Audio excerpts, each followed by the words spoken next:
कृष्ण कहते हैं, वह व्यक्ति जो अपनी मृत्यु के समय मुझे याद करते हुए अपने शरीर को त्यागता है, वह मेरे धाम में प्राप्त होता है और मुझे ही पाता है। जो होने वाला है वो तो होकर ही रहेगा, और जो नहीं होने वाला है वो कभी नहीं होगा। ऐसा निश्चय जिनकी बुद्धि में होता है, उन्हें कोई भी चिंता नहीं सताती है। अपने परम भक्त जो हमेशा मेरा स्मरण करते हैं या मेरा चिंतन करते हैं, मैं व्यक्तिगत रूप से उन्हें कल्याण प्रदान करता हूँ। कृष्ण कहते हैं, अच्छे कर्म करने के बावजूद भी लोग केवल आपकी बुराइयां ही याद रखेंगे। इसीलिए लोग क्या कहते हैं इसे कोई फर्क नहीं पड़ता, इसे ध्यान मत दो, सिर्फ अपने कर्म करते रहो। मानव कल्याण ही भगवत गीता का प्रमुख उद्देश्य है। इतिहास कहता है कि कल सुख था, विज्ञान कहता है कि कल सुख होगा, लेकिन धर्म कहता है कि अगर आपका मन सच्चा और दिल में अच्छा ही हो तो हर रोज सुख होता है।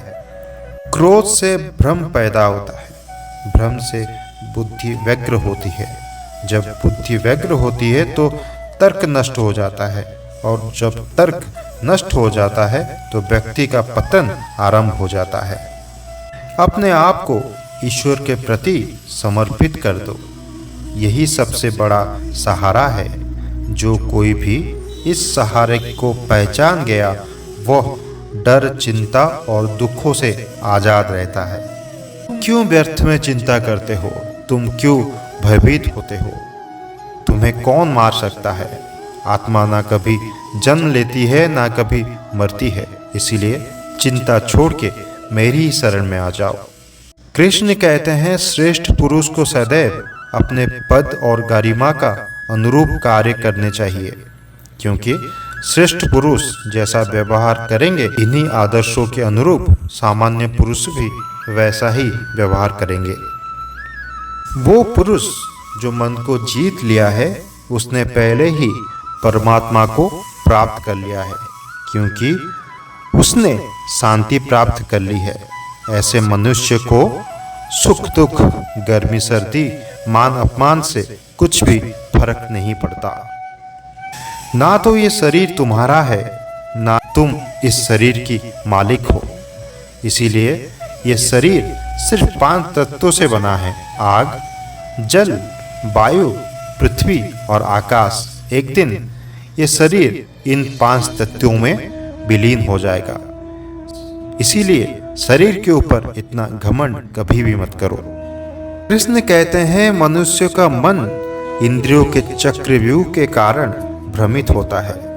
जो वासना, लालच, आलस्य जैसी बुरी आदतों से ग्रसित होता है। इसीलिए मनुष्य का अपने मन एवं आत्मा पर पूर्ण नियंत्रण होना चाहिए। धर्म होता है कि विद्या प्राप्त करना, सैनिक का धर्म होता है कि देश की रक्षा करना। इसीलिए मानव को अपने धर्म के अनुसार कर्म करना चाहिए। कृष्ण कहते हैं, मैं सभी प्राणियों को एक समान रूप से देखता हूँ।